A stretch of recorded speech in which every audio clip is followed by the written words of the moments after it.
الحمد لله رب العالمين والصلاة والسلام على نبينا محمد وعلى آله وأصحابه أجمعين أما بعد. In our previous class, we were reading with the author. He had mentioned, rahimahullah ta'ala, about some of the most important etiquettes and manners of the student of knowledge. And this particular etiquette and this particular manner here, it has a high status and rank and a very great importance with regards to being successful and seeking knowledge, and with regards to being upon the correct path and seeking knowledge. And we have seen that seeking knowledge is from the greatest actions of worship. Rather, many of the scholars have mentioned that seeking knowledge is the most virtuous action of worship after the obligatory actions.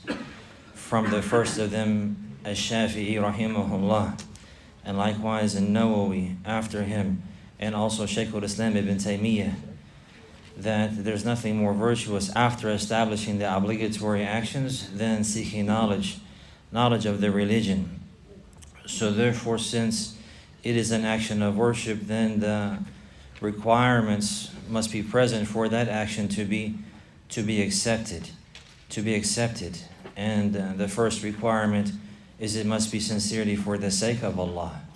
And the second requirement is that it must be according to the sunnah and the way of Prophet Muhammad sallallahu alaihi wasallam.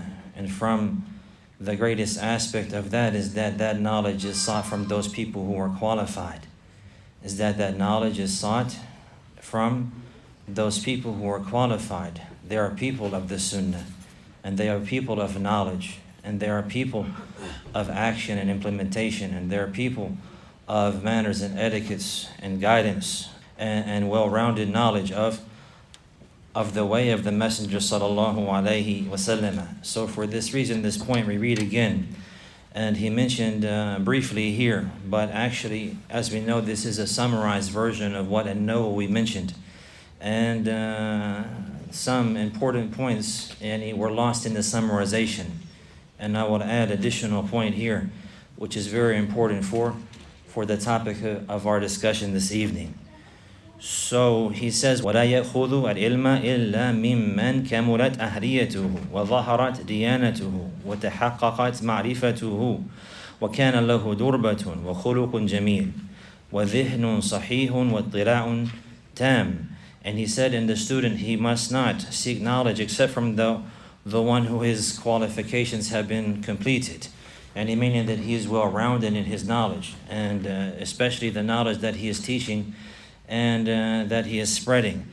The teacher that one will look for is someone who is highly qualified, someone who is rounded and well-rounded in the knowledge of the legislation in general, and in the sciences that he's studying specifically, beginning with the proper creed, Al-Aqidah As-Salafy, the creed of the Prophet Muhammad sallallahu alaihi wasallam and his companions, radiyallahu anhum, and the scholars of hadith after them, from the first 3 generations of noble and pious and righteous Muslims, the scholars of those eras, Al-Qurun al-Mufaddala, to have their creed and their belief, and to be upon their methodology, and to understand the religion according to their understanding, and to be restricted to that. This is the first qualification one will look for in a teacher that he's hoping to benefit and learn from. After that, likewise, that he will be grounded in those affairs, and he will be solid in those affairs, and he'll be known for that, and he will have the tools of knowledge likewise, and we have seen what is intended by that. And after knowing the proper creed and belief, likewise, he will have the proper understanding, and as well, he will have the instruments and the tools of knowledge, which is the knowledge of the Arabic language with regards to grammar and morphology, and other than that, from the sciences of the Arabic language. And likewise from the sciences of usul al-fiqh, he would have a good portion of that likewise, and mustalah hadith, in order to understand these texts. So this is in this manner he will be qualified to benefit from from the works of the people of knowledge, and from the books of the people of knowledge, and from the statements of the people of knowledge himself. And along with that, it's not sufficient as well that he simply has knowledge, but rather وَظَهَرَتْ دِيَانَتُهُ. And likewise, the fact that he's religious is well known. It's apparent from him, his diyana, yani his deen, his religion, that he's steadfast and upright upon the commandments outwardly, fulfilling them in the proper manner, and abiding by the law of Allah subhanahu wa ta'ala and the legislation prescribed and revealed to Prophet Muhammad sallallahu alayhi wa sallam, and the halal and the haram. He is abiding by that in his conduct and his manners, inwardly and outwardly, and likewise avoiding the prohibitions and staying away from the lowly conduct and the lowly speech. And he's not from those people who waste their time, or from those people who are considered negligent in their religion. Rather, this affair here is apparent from him, and this is what is known apparently. And also he is again well-rounded in those sciences, and he has experience with knowledge. وَكَانَ لَهُ دُرْبَةً يعني خبرة بالعلم والتعليم والتدريس. He has also he has experience with knowledge, experience with the statements of the scholars, and sitting in the gatherings of the scholars, and experience with the students likewise, and experience in teaching, and the likes like this. Whenever this ahliyah is greater and more perfect in an individual, then inshallah the benefit that is hoped from him is greater. The benefit that is hoped from him is greater. Likewise, he would have khuluqun jameel. He would have beautiful manners and a noble and good and upright conduct, and a sharp and crisp mind as well. He's not somebody who is slow, or somebody who is reckless, or somebody who is hasty, and he's slow in his understanding and comprehension, or he's not reckless likewise, and he's not considered from the foolish or the heedless. And also he has ittila'un tam, and he's somebody who is well-rounded, meaning that he is reading often in the books and the works of the scholars, and he's aware of the fatawa and madhahib, the methodologies and the opinions and positions of the people of knowledge, past and present. Past and present. All of this is hoped to be found in the person that one he will learn from, and the person that one he will learn from. It has been mentioned from Shaykh Ahmed al-Najmi, rahimahullah ta'ala, that he heard from his Shaykh Abdullah al-Gudayan, rahimahullah ta'ala, in Riyadh. And this was maybe many years ago, 1382 or 1384 Hijriyan, approximately like this. He said that he heard him saying that the one who does not review and research and go over knowledge 16 hours a day, laysa bi talib al-ilm. He's not a student of knowledge. He's not a student of knowledge. The one who is not making al-ittila', this word that he's using here in this text, meaning to review and to look over and to flip through the pages and to make research and the likes like this, and to delve into the issues in the books, and to seek the truth, and to review the knowledge with the other students, and to find the benefits and derive them and take them from their sources and put them together and collect them, and going over the affairs and the issues and details and like this. The one who does not spend 16 hours a day doing this, he's not a student of knowledge. He's not a student of knowledge.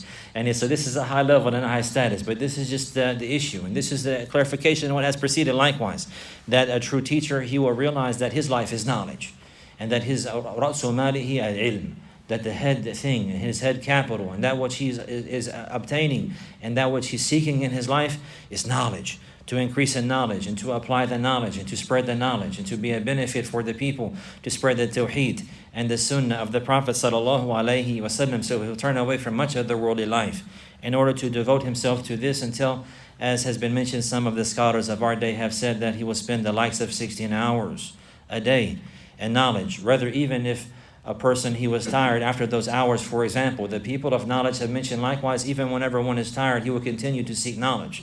But now he will not read the books that are difficult or hard, but rather, if he's tired, maybe he's resting in his bed or relaxing and the likes like this, and his mind can't bear memorizing anymore, or reading any more detailed issues, or going into the different divisions of knowledge, and this one has this many statements, and this one has this many positions, and this one has this many affairs like this. His mind maybe can't bear that anymore. But even then, whenever he's relaxing, he will take on another work, like reading in the biographies of the Salaf, and he'll read something that's easy and the likes like this, reading in the biography of the Prophet sallallahu alaihi wasallam, or reading in the biographies of the Salaf and the pious and the righteous and the likes like this. Even some of the people of knowledge that I benefited from in Medina, they would mention that one of them, he will have Al-Qamus al-Muhit by his bed. By his bed, Shaykh Muhammad. He mentioned this, that Hafidhullah, he would have that by his bed. Al-Qamus al-Muhit li Fayruz al-Abadi. And he would read that. And he resting and just reading the dictionary. Reading the dictionary. And he liked this as a pastime, meaning as a time of rest and relaxation. So they'll find ease and peace and comfort in this knowledge. So therefore they will be dedicated in this manner. So a teacher who has appeared from him the likes of this is what one will look for. Here, after this statement here, and this stops here, then he goes to the next point. وَإِتِّلَاءٌ تَامٌ. Then he goes to the next point. But actually there's another paragraph that has been erased in the summarization, and I mentioned a line from it, that which is very important, from the words of Nawawi from Al-Majmu'. He says, وَلَا يَأْخُذُ الْعِلْمَ مِمَّنْ كَانَ أَخْذُهُ لَهُ مِنْ بُطُونِ الْكُتُبِ من بطون الكتب من غير قراءة على الشيخ من غير قراءة على الشيوخ أو شيخ هاذق. And this is a very important point, and with regards to that teacher that the student is looking for. We don't want to get confused here. We're not talking about the teacher for the sake of learning the manners of the teacher. We're talking about the student. We're talking about the student and the attributes and characteristics that he's looking for in a teacher. So we've seen previously again, and whenever we studied those attributes of the teacher, that benefits us from more than one aspect. And the first aspect is for those who are teachers or those who are embarking upon that path. So they will know the characteristics that they're required to have, and they can take themselves to account. And likewise for those who are students as well, who have teachers, so that they will be able to identify the teacher who is proper and the likes like this. And if he has a teacher with those particular characteristics, then he will thank Allah Azza wa Jalla and praise him. And if not, then he will look for one. So this is from the manners of the student of knowledge, that he will look for the proper teacher. And he will not sit in front of anyone. And he will not take knowledge from everywhere. And anyone who comes and sits down and mentions a verse from the book of Allah, or narrations from the Prophet, or even mentions the name Salafiyya and the likes like this, will be someone he will take from. La, this is not the case. Rather, he will look for the one who is qualified properly, and he will verify this affair. So this is from the issue of the manners of the student of knowledge, and this is something that we're lacking today. And this is a great calamity, especially with the devices that we have, and the internet that we have, and the YouTube that we have. And people, they will just type in an issue in the religion and Google it like that. And they say they'll ask Shaykh Google like that, and they'll just pick up anybody's statement in YouTube, and they'll watch his classes and listen to him and benefit from him. And this is from the fastest way to be misguided, and for the doubts to enter into the heart, and for a person to leave the straight path. And this is in reality likewise the first way of misguidance, whenever misguidance was introduced into this ummah. And if we remember, whenever the first people who deviated, they were the Khawarij in the time of Ali radiyallahu anhu. And whenever Ibn Abbas and radiyallahu anhuma, he went to negotiate with them, one of the first things he told them, he said, I'm coming to you from the ranks of the companions of the Messenger of Allah sallallahu alayhi wasallam, and I don't see any of them with you. What are they saying? They're saying, Allah, He said this. Innul hukmu illa lillah. They're mentioning the verses of Allah. They're using the book of Allah Azza wa Jalla as evidences for their position and for their argument and for what they're upon and their actions and their dealings. But this did not benefit them because they had the wrong understanding, meaning they're getting their knowledge from the wrong source. So one of the first things he said, radiyallahu anhu, that I'm coming from the side of the companions of the Messenger of Allah sallallahu alayhi wasallam, and I don't see any of them with you. Meaning none of them understand the book the way that you do. They have a different understanding. So likewise, until today, there's the proper understanding. And had they taken their knowledge from the proper sources, then that would have been clarified for them. Because whenever Ibn Abbas radiyallahu anhuma, he came, he clarified the details and he refuted their doubts, and he removed that from many of them. And many of them, they retracted what they were upon and they repented. And this is something that is known. So the point now is to be cautious, very cautious, where a person he takes his knowledge from.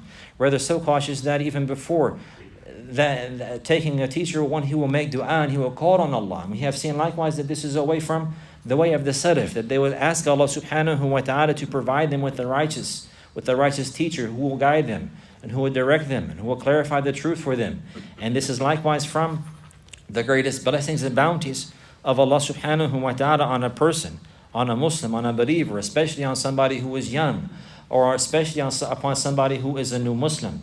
And we have seen the narration of Abdullah ibn Shawdhab, rahimahullah ta'ala. He said, "Inna min ni'matillahi ala al-shabi wal-a'jami idha tanassaka an yuwaffaqa ila sahibi sunnah yahmiluhum alayha." That from the greatest blessings of Allah Azza wa Jalla upon a youth, somebody who is young, and somebody who is a new Muslim, and whenever they begin to seek knowledge and to worship Allah and to devote themselves to this path of obedience and being upright on the straight path, is that they will be given success to a person of the Sunnah who will carry them upon that path, because these two type of individuals, يَأْخُذُ فِيهِمَا مَنْ سَبَقَ إِلَيْهِمَا.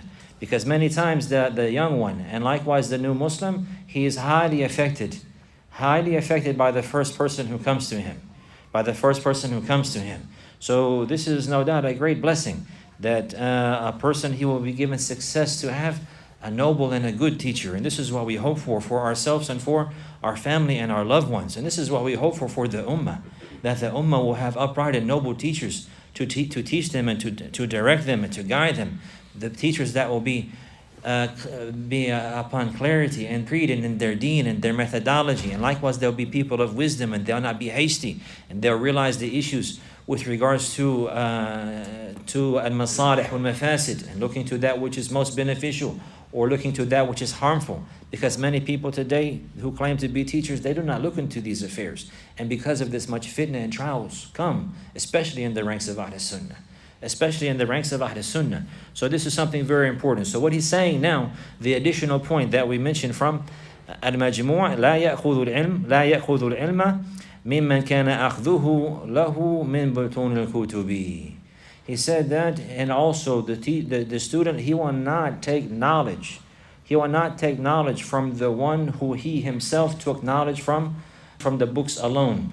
من غير قراءة على الشيوخ أو على شيخ حاذق. That somebody who he himself learned from the books only, and he did not take the knowledge by reading and sitting in the gatherings of the shuyukh, or by one sheikh who was very qualified and skillful and proficient, and at least. So this is the case. Many people, maybe they will benefit because of learning the Arabic language, and then they will read books and the likes like this, and maybe they will have some benefit with them. But if this person here does not realize his level and he wants to step above his rank, now he causes much problems. And what also is the cause of this is because the laymen, they do not know these qualities and traits. And they will think that he is really somebody who is qualified. And they'll believe that he is the great teacher, or even the great sheikh, or that he is such and so. And many of the likes of these individuals, from the things that they'll do is they'll find ways to get praises from the people of knowledge. And they themselves are known that they have not ever read a book completely or entirely from anyone of the people of knowledge. And it's seen clearly in their manners and conduct, and likewise whenever they speak about these affairs. So this is very important to be cautious from, to not take knowledge from the people who are not qualified. If a person, he's in a community, and the people of Sunnah are few in that community, and there are no students of knowledge there, and one of them is diligent from amongst them, and maybe he's originally a layman, meaning he's not somebody who was able to go overseas and study, or to go overseas and learn, but he is somebody who's diligent in his religion, and he learns the foundations of the creed, and he learns the methodology of the companions, radiyallahu anhum, and the likes like this, and he has a good foundation and the proper understanding of the religion. And then he helps his brothers in his community, and they sit together and they read books, and he's humble in this manner like this, and they read together and they discuss the issues, and if something comes up that he doesn't know, he takes a note on the side and asks those who know, and the likes like this, and they work together. This is very beneficial, and this is good, and this is not what we're talking about. What we're talking about is whenever that person, he steps above his level. He steps above his level, and he pretends to be somebody who's not. He pretends to be somebody who he's not. And now this is whenever there's a major problem, and people start gathering around him, and even some of them, they'll send them all to different places in the country. to teach the people, and himself never learned the Arabic language. Never learned the Arabic language. So this is a sign. Maybe he has benefit. So let him benefit his community and the people who are around him. We don't send him to give dawrah here and there and to sit in front of the people and to call the people to gather around him and the likes like this. This is something that's not proper. Or to make YouTube pages and YouTube channels and spread the great knowledge that he did not ever sit and learn. And this is not right. This is not right. We should be aware of this. I mean, so many things in these days that have become backwards. They become backward. Things that are not right. Many things that are not right, but they've been accepted. For example, the phone ringing in the masjid. That's not right, wallahi. The phone ringing with music in the masjid. That's not right, wallahi. But the people just accept it as if it's nothing. But wallahi, with Allah, I believe it's great. I believe it's great and major. So we shouldn't be deceived because of the widespread ignorance. Rather, there's a methodology and a path. And there's a way the people of knowledge have clarified. And to learn that way and be upon that way, this is the means for success. So a person, he will not take knowledge from the people like this, This is something that has been mentioned from the early generations, from those who spoke about this. Al-Khatib al-Baghdadi, rahimahullah ta'ala, he has a work called Al-Faqih wal-Mutafaqqih. Al-Faqih wal-Mutafaqqih. It's about the manners and etiquettes of the faqih and the one who is seeking fiqh, the scholar of jurisprudence and the student of knowledge who is learning that way. He has a chapter in this particular work. He says, Babu ikhtiyari al-fuqaha alladhina yuta'allamu minhum. Babu ikhtiyar al-fuqaha alladhina yuta'allamu minhum. Al-Khatib al-Baghdadi, rahimahullah ta'ala, he died in the year 463. So he's from the great scholars of hadith who have given great care and concern to authoring works about the manners of the teacher and the student. And we know he has another work likewise called Al-Jami' Al-Jami' لأداب الراوي وأداب السامع. نعم ولأخلاق الراوي وأداب السامع. Which is also well known, similar like this one, but this one is more from the aspect of fiqh, and the previous one was from the aspect of narrations. So in this book he has a chapter. The title of the chapter is Choosing the Scholar Who One Will Learn From. And this is something that they were careful about. This is an issue that they know. So this is something that is important. It's not something that is light. So somebody, he will not just go and look on YouTube and listen. And he will not just push the button and look whatever pops up and believe it or even read it. Because many times what will pop up are doubts and misconceptions. And many times people, they will decorate their falsehood with the truth. And maybe they'll say many beneficial statements or give nice and beneficial admonishments or advices or even some fatwa that are correct and likewise very beneficial. But they have poison with them. They have misunderstandings with them. And they have issues with them that take them out of the sunnah with regards to the hukam in our day specifically, with regards to the rulers and the likes like this specifically, and other issues likewise. That's very dangerous. So a person, he will not be deceived by this affair. Rather, somebody who's going to be sincere and diligent in seeking knowledge, this is something that he's very concerned with. And the Muslims in general likewise should be very concerned with this affair. So in this chapter he says, rahimahullah ta'ala, ينبغي للمتعلم أن يقصد من الفقهاء من اشتهر بالديانة وعرف بالستر والصيانة فقد أخبرنا. And then he mentions, so it's incumbent for the one who's going to learn that he looks for the person, the scholar who is well known for his religion, similar to what he's mentioning here. This is from the first and most important affairs. He's known for his diyana. He's known for his creed and belief and his steadfastness upon performing the obligations of Islam and upholding the conduct and manners and etiquettes of the Sunnah of the Prophet sallallahu alaihi wasallam, and also wa'urifa bis-satr, meaning that he's not somebody who his faults are widespread and well known. He's somebody who he controls himself and he controls or covers his faults and the likes like this. And he's not somebody who is lewd until his foul and faults and mistakes and shortcomings are widespread and well known. Rather, he'll keep those affairs covered the best that he can. And likewise, he's also known for preserving his honor and reputation. He says, why did I say that? فَقَدْ أَخْبَرَنَا. This is his methodology in his book, because indeed it has been narrated to us, and he mentioned now his chain to Muhammad ibn Sirin. Muhammad, why is he saying this word here? Why is he saying this advice here? He said, because it has been narrated to me, so on, so on, so on, so. And I chain all the way to Muhammad ibn Sirin from the Tabi'in. He died in the year 110. He said, إِنَّ هَذَا الْعِلْمَ دِينٌ فَانْظُرُوا عَمَّنْ تَأْخُذُونَ دِينَكُمْ. Ibn Sirin, rahimahullah ta'ala, he said, indeed, this knowledge here is religion, is deen. إِنَّ هَذَا الْعِلْمَ دِينٌ. The knowledge here that you're seeking after, the knowledge of this hadith, the knowledge of this law and legislation, the knowledge of the Quran and the Sunnah, the knowledge of As-Salafy, Al-Aqid As-Salafy or Al-Manhaj As-Salafi, the knowledge of the halal and the haram, all of this here, this is deen. Deen. فَانْظُرُوا عَمَّنْ تَأْخُذُونَ دِينَكُمْ. So you got to look to where you take your deen from. You have to look to where you take your deen from. And it's deen. Meaning that this knowledge, you're going to apply it and abide by it. You're learning it in order to draw near to Allah. So if you get the wrong knowledge, then it's not going to lead you to Allah. Or if you get the knowledge from the wrong people, then it's not going to be a light for you to lead you to Allah. Maybe it will be a proof against you. And the likes like this, or the knowledge will not even be correct. The knowledge may not even be correct. It may be full of doubts and misconceptions and misunderstandings. It may be full of doubts and misconceptions and misunderstandings. They may call it tawheed, or they may, and it's shirk. And they may say that instead of calling it shirk or dua al-amwat, they call it tawassul. And then they'll mention a beautiful way. And they clarify that for you until you believe in it. And now you think that tawassul is from tawheed and from the righteous and the good deeds, because you took the knowledge from the wrong person, from the wrong people, and the likes like this. So they'll mention some of the narrations from the Salaf whenever they had fallen into error, and that the people of knowledge didn't agree with them. Whenever maybe one of them went against a particular ruler in their days, and the likes like this. And they'll use that as an evidence. And they'll spread that and spread those doubts and the likes like this. And this is something that is known. But a person of the Sunnah who has that foundation, he would already know that the proof is in the statement of Allah and His Messenger, sallallahu alaihi wasallam, and likewise in the consensus of the Ummah after that. And anybody who opposed that, no matter who he was, even if he was from the greatest of the scholars of Hadith, then we will not accept that from him. If he's truly from the scholars of Hadith, we'll excuse him and we'll say that he made ijtihad. But he was not right in that. And the scholars did not approve of that.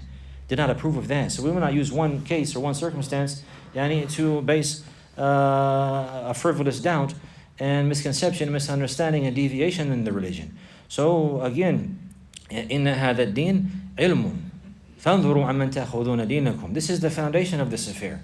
This is in order to be upon the Sunnah and seeking knowledge, you have to seek knowledge from those people who are qualified, from the right people, from the people of the Sunnah, from the people of the truth, from the people of knowledge and justice and noble conduct and good manners, and the people who are grounded and founded in knowledge and known for that. This is the way. The way of the people of desires, the way of the people of whims, is to turn the people away from the people of knowledge and to make the layman think that the people of knowledge are not the people of knowledge and that somebody else is the people of knowledge. This is from their tricks and from their ways to find fault with the upright and noble scholars, to find fault with the upright, qualified and respected and well-known scholars of the Sunnah. The way of the people of desires is to turn them away from them. They call them Al-Jamiyya, or they call them Al-Wahhabiyya, or they call them Al-Madkhaliyya, Al-Madakhila, or they call them Ulama Al-Hayd wal-Nifas, or they call them, they have different names that they try to run the people away from the likes of the scholars of the Sunnah in order to establish their deviation. Because the scholars and the people of knowledge and the upright students, they have light with them. And the darkness of misguidance and ignorance and deviation goes away whenever they come. So from the way to put out that light is to turn the people away from them by defaming them. So this is the way of Ahl al-Ahwa from the beginning. And there are people who do the same thing today in the name of Salafiyya. So be awake and be aware of that. Be awake and be aware of that. No, there's people of knowledge who are grounded, who are well known, who we know their names. And we know where they're from, and we know their upright creed and methodology, and we know their fatwa, and then we know their wisdom, and their beards have become gray with knowledge, and we're not going to be deceived by those people who come and try to replace them with some youth who are reckless and who are seeking to have position and rank. May Allah make it easy for us to see the truth and to follow that. to make it easy for us to see the truth and to follow that. So this is important. So he says now, commenting on this affair, Al-Khatib al-Baghdadi rahimahullah, he says, وَيُكُونُ قَدْ وَسَمَ نَفْسَهُ بِأَدَابِ الْعِلْمِ مِنْ اسْتِعْمَالِ الصَّبْرِ وَالْحِلْمِ وَالتَّوَاضُعِ لِلطَّالِبِينَ وَالرِّفْقِ بِالْمُتَعَلِّمِينَ ولين الجانب ومداراة الصاحب وقول الحق والنصيحة للخلق وغير ذلك من الأوصاف الحميدة والنعوت الجميلة. This is very similar to what An-Nawawi has mentioned. Between them is about 200 years. So Wallahu Alam, if we look into the works of Al-Khatib and likewise Ibn Abdul Barr rahimahumullah, they died in the same year, we'll find that much of these benefits here are coming from the likes of these works. And they're going back to these previous works that are from the usul, where they mention the issues with chains of narration, and then they're summarizing that. And even Nawawi was doing that. And then we have Al-Qasimi now even summarizing it even more. So he says that the one who, the scholar that one will want to learn from, also he is somebody who has taken on the manners of knowledge by using patience and by using forbearance and not being hasty, and by using humbleness towards the seekers of knowledge, and being gentle with the students who are learning, and having easy manners and courtesy with the companion, the one that he's dealing with, and somebody who stands up firm and says the truth, and he gives sincere advice to the people. And other than that, from the beautiful traits and from the praiseworthy traits and the beautiful characteristics. Then he mentions some narrations. From them is the narration of Ali radiallahu anhu that is mentioned here in this work. But also he mentioned some other narrations which we read now. He says, with his chain to Sulaiman ibn Musa. Sulaiman ibn Musa, he died in the year 117. He says, لا تقرأوا القرآن على المصحفيين. لا تقرأوا القرآن على المصحفيين ولا تأخذوا العلم من أو عن الصحفيين ولا تأخذ العلم عن الصحفيين. He said, do not read the Quran from al-mushafiyin. Do not learn the Quran from al-mushafiyin. Al-mushafiyun, or the person is called mushafi. He's somebody who himself, he learned the Quran from the mushaf. He didn't have a sheikh. He didn't have a sheikh who taught him the Quran. He didn't have a sheikh who learned the Quran from a sheikh and taught him the Quran. This is the way to learn the Quran. The Quran was taught. He recited it. He recited it to the Prophet sallallahu alaihi wasallam, and the Prophet sallallahu alaihi wasallam, he recited it to his companions, who recited it to their students until this day. This is the way to take the Quran, to learn the Quran, not from the mushaf. The Quran is not learned from the mushaf. Rather, the Quran is learned from the one who has learned the Quran, from a teacher. This is the point here. So the Salaf, they would say this. He died in 117. لا تأخذوا القرآن عن المصحفيين. Even they had these blameworthy names for them. This person here who learned from the mushaf, he didn't have a teacher, they called him mushafi. Yani ascription to the mushaf. Meaning that's where he sufficed. He learned from like this. ولا تأخذوا العلم عن الصحفيين. ولا تأخذوا العلم عن الصحفيين. يعني من الصحف. They ascribed him to the suhuf. The suhuf is the papers and the parchments, meaning the books. Don't take knowledge from the people who learn from books. So this is the advice from the beginning. This is the advice from the beginning, not to take knowledge from the likes of these people who did not learn from a teacher. This is something that is of utmost importance. قال Abu Zur'a al-Razi rahimahullah ta'ala, he died in the year 264. He says, لا يفتي الناس صحفي ولا يقرئهم مصحفي. لا يفتي الناس صحفي ولا يقرئهم مصحفي. The one who learned from the books, he should not give the fatwa to the people. He should not give the fatwa and the direction, and he should not be the one who's answering the questions and the likes like this for the people. And likewise, the one who learned from the mushaf only, he should not be the one who is teaching them the Quran. He should not be the one who's teaching them the Quran. So the one who's going to teach the Quran is the one who has learned the Quran from a teacher who's qualified. This is something that's very important. And in order to learn the Quran properly and to strive one's best and to give one's best effort to learn how to recite the Quran in the manner that it was revealed, and for the sake of Allah, in order to benefit from that recitation and benefit others with the recitation. And he will make effort in that without going to extremes. And likewise, the knowledge, it's not taken from the people who learn from the books. Again, if somebody is in a community and that's all they have, then they'll work with that. But that person has to know his level. That's the whole point. That person, if he knows his rank, Allah will bless him and open up avenues for him. And maybe his community will benefit from him in a great manner, and he'll have great reward. But if he steps his boundaries and he thinks that he's somebody he's not, and he pretends to be in a level that he's not, now he will be a fitna for everybody who's tried by him. And now he'll be a fitna for everybody who's tried by him. وَلِيَذُ بِاللَّهِ. And this is what we see that's widespread in these days. That's widespread in these days. People who have not reached that level, pretending to be on a level they're not. If he just played his position in the role that he's at, he could bring give much benefit and have much good. And likewise, Allah subhanahu wa ta'ala maybe would increase him and bless him with an upright and noble teacher, and who will be a means to cultivate him and raise him and teach him the knowledge that he didn't know. But whenever he steps out of the boundaries and he pretends to be something that he's not, now he's only lowering himself. If he only knew. So this is from those most important affairs with regards to seeking knowledge. First and foremost, to be concerned with having a teacher. And to make dua and call on Allah for the teacher to be righteous, and for the teacher to be good, and for the teacher to be beneficial. And then likewise, after that, showing thanks to Allah if he finds a beneficial teacher, and following the rest of these manners that he's mentioning now. So he says, وَيَنْبَغِي أَنْ يَنْظُرَ مُعَلِّمَهُ بِعَيْنِ الْإِحْتِرَامِ وَالرُّجْحَانِ عَلَى أَكْثَرِ طَبَقَتِهِ فهو أقرب إلى انتفاعه به ورسوخ ما سمعه منه في ذهنه. وقد قال الشافعي رحمه الله كنت أصفح الورقة بين يدي مالك رحمه الله صفحا رقيقا هيبة له لئلا يسمع وقعها. So he says now, rahimahullah, that it's incumbent likewise for the student to look at his teacher with the eye of respect and honor. That likewise he would consider him from the best of those in his category, in his level, in his rank. And this is in order for him, or he says because this is closer for him to benefit from him, and for that which he learns from him or hears from him to sink into his heart and to be firmly grounded in his mind.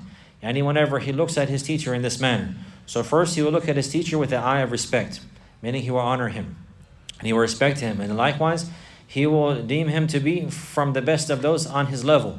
And this is in the case that if he is truly like that, he will not go too extreme with this. We shouldn't misunderstand likewise. And if he's qualified, then he will deem him to be qualified. And if he's from the best in his category and in his tabaqa, meaning and in his tabaqa amongst his peers, then he will believe that. But if there's others who are more qualified for him, he will not mislead himself or have false hopes and the likes like this. Rather, we have been ordered to put the people in their proper places. أُمِرْنَا أَن نُنَزِّلَ نَاسَ مَنَازِلَهُم. But he's mentioning this here, and to emphasize the issue of honoring and respecting the teacher, and having good thoughts about him and high hopes to benefit from him. Because in this manner, he will be able to benefit, in that which he learns from him will sink into his heart and his mind in a better manner.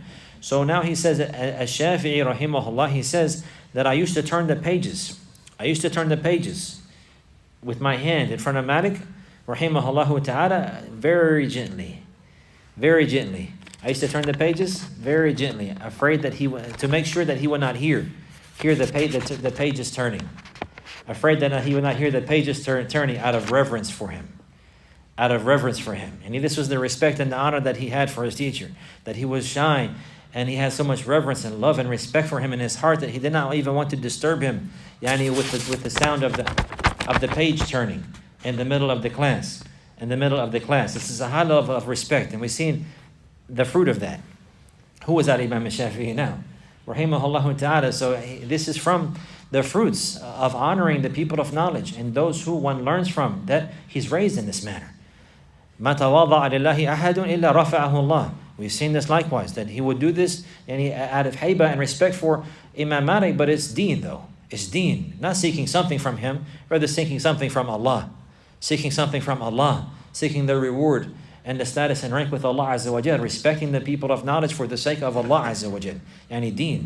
Deen, taking it as a religion. Taking it as a religion, not something worldly. It's not from the affairs of the worldly life. He says, likewise, قال الربيع والله ما اجترأت أن أشرب الماء والشافعي ينظر إلي هيبة له. Rabi', from the students of Imam al-Shafi, rahimahullah ta'ala, he says, I swear by Allah, I was not bold enough to drink water while Shafi is looking at me. I was not bold enough. I was not brave enough. I was not bold enough. I was not bold enough to drink water while al-Shafi, he's looking at me. And out of reverence for him. Out of reverence for him. So this is a high level of honor and respect. A high level of honor and respect for the teacher. And these are our role models.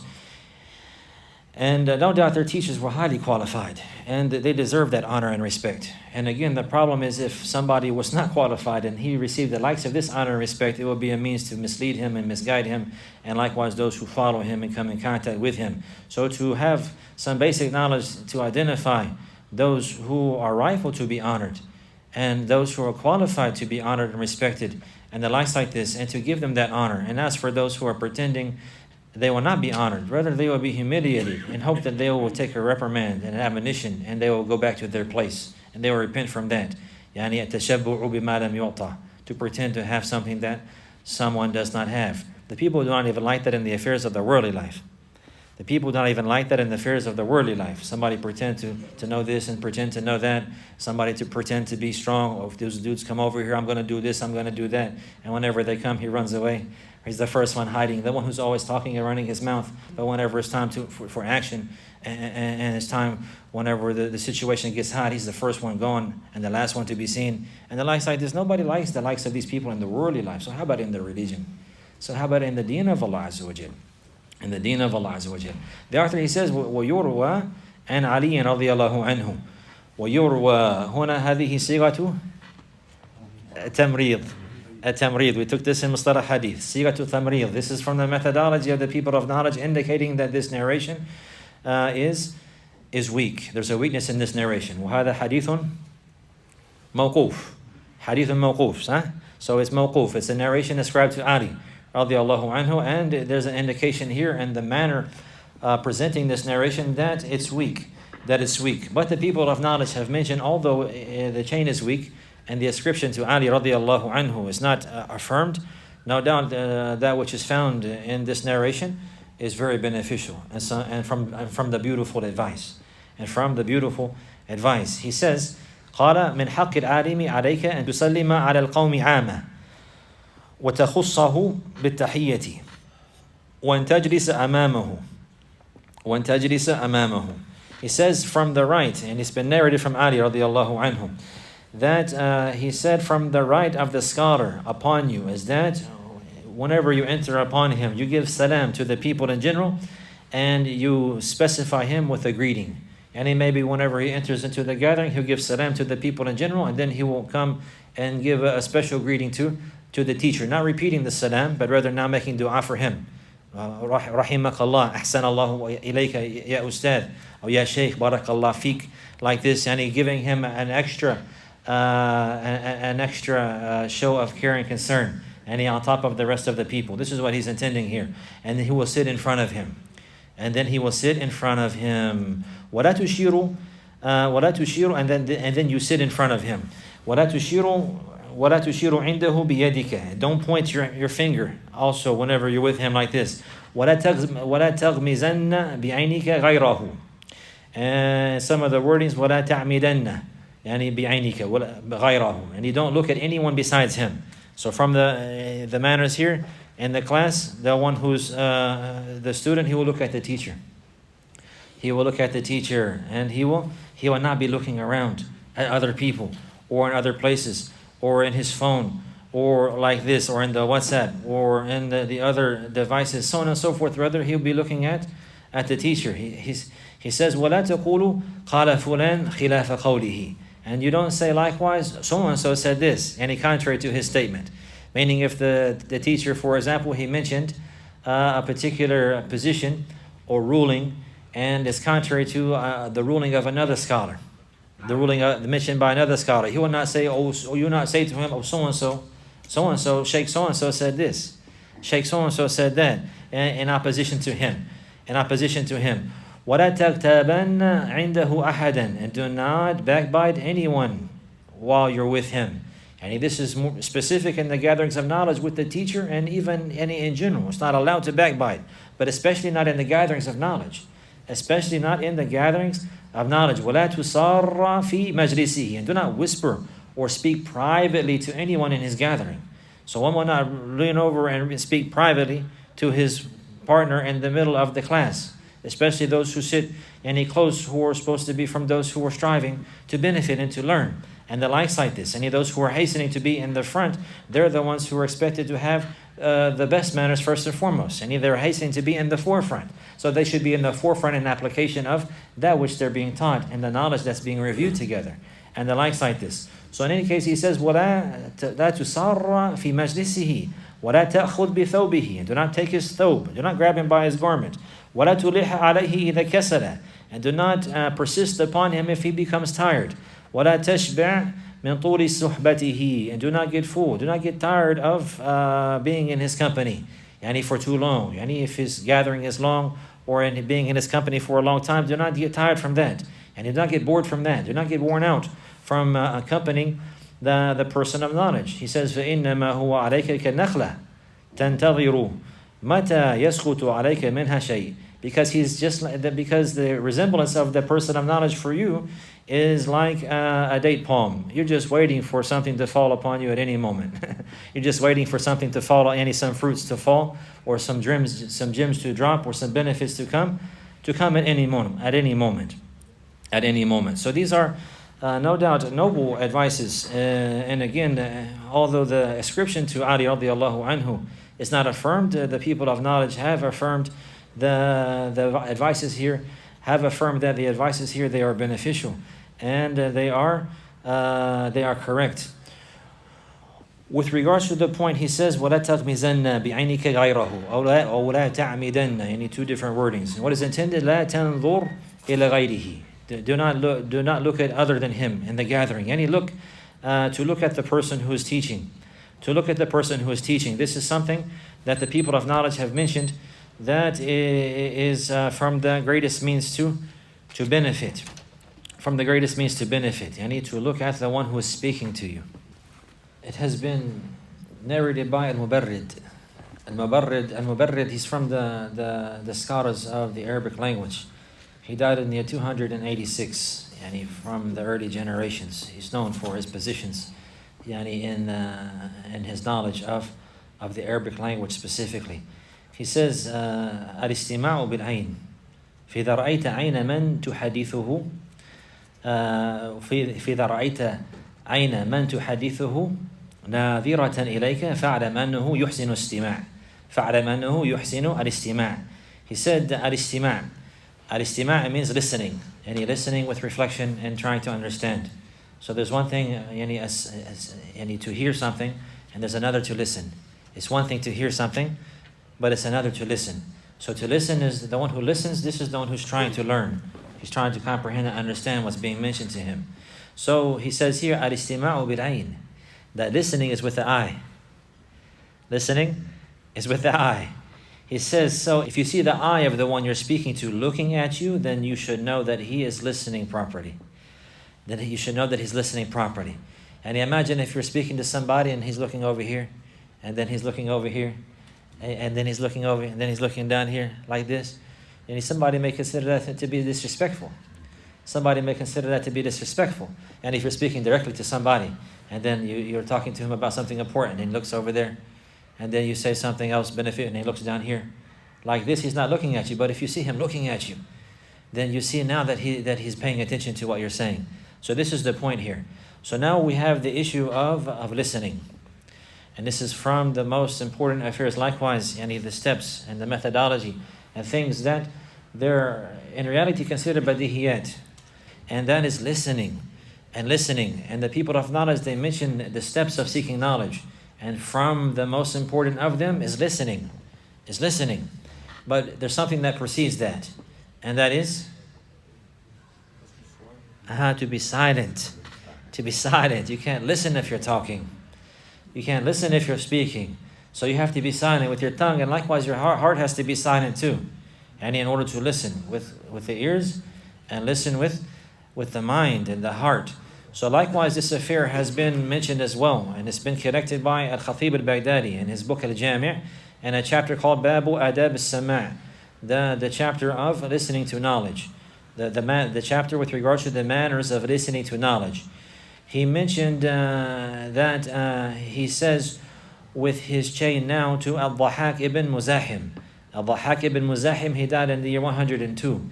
He says, أول باب من العلم الصمت والثاني استماعه والثالث العمل به والرابع نشره وتعليمه.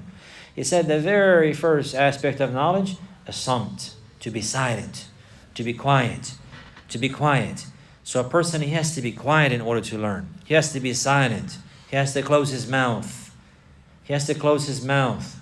And likewise, his heart as well has to be silent. And to leave off the tashwish and the ideas and the thoughts, and to focus and to listen to that which is being mentioned with the hope to benefit, with the hopes to benefit. So the first one, he says, the first aspect of knowledge is silence, and the second one is to listen. What we mean here, listen attentively, trying to understand. And the third one is to apply that, and after hearing it. And the fourth one is to spread it and to teach it. Likewise, it has been corrected by Abu Nu'aym in his book Al-Hilyah, Hilyat al-Awliya, from with his chain to Sufyan al-Thawri, rahimahullah ta'ala. He says, كان يقال أول العلم الصمت والثاني الاستماع له وحفظه والثالث العمل به والرابع نشره وتعليمه. Sufyan al-Thawri, he says, rahimahullah, he died in the year 161. That it has been mentioned, meaning this is what they heard from their teachers, that the first aspect of knowledge is samt, silence. And the second one is to listen and to memorize it. And the third one is to apply it and to implement it. And the fourth one is to spread it and to teach it. And likewise, it is narrated by Ibn Abdul Barr, rahimahullah ta'ala, in his book Al-Jami', Bayan al-Ilmi wa Fadlihi, with his chain to Al-Fudayl ibn Iyadh, rahimahullah ta'ala. He died in the year 187. He said, أول العلم الإنصات ثم الاستماع ثم الحفظ ثم العمل به ثم النشر. So he says that the first aspect of knowledge, or the first step of knowledge, is to be silent. And the second one is to listen attentively, is to be silent, and then to listen attentively, and then to memorize it, and then to apply it, and then to spread it, So being silent, inwardly and outwardly. Silent meaning not speaking, and likewise in the heart. Sometimes the person is silent, but his heart is not focused. He's not truly listening. He's not being honest and diligent in his listening. His mind is somewhere else. And this could be a problem for somebody who's trying to learn. So even sometimes we'll find that one of them, he will be silent, but others around him are not silent. And they'll disturb the people. And they'll come to the masjid, and they'll sit in the gatherings and the places where the knowledge is being spread. And instead of listening themselves silently, they'll talk amongst themselves about worldly life or about other affairs. Or even if it's about their religion, it's not proper. It's not proper, as if they have their own lesson and the likes like this. This is something that is not correct in the classes of knowledge. Rather, if they are not going to be silent during the class, they should at least not disturb the other people and go to an area where they will not disturb those who are trying to benefit and to listen. So to be silent is from the first steps of knowledge, and then to listen attentively and to memorize it and to learn it and to apply it and then to spread it and teach it. هذا وصلى الله على نبينا محمد وعلى آله وصحبه وسلم.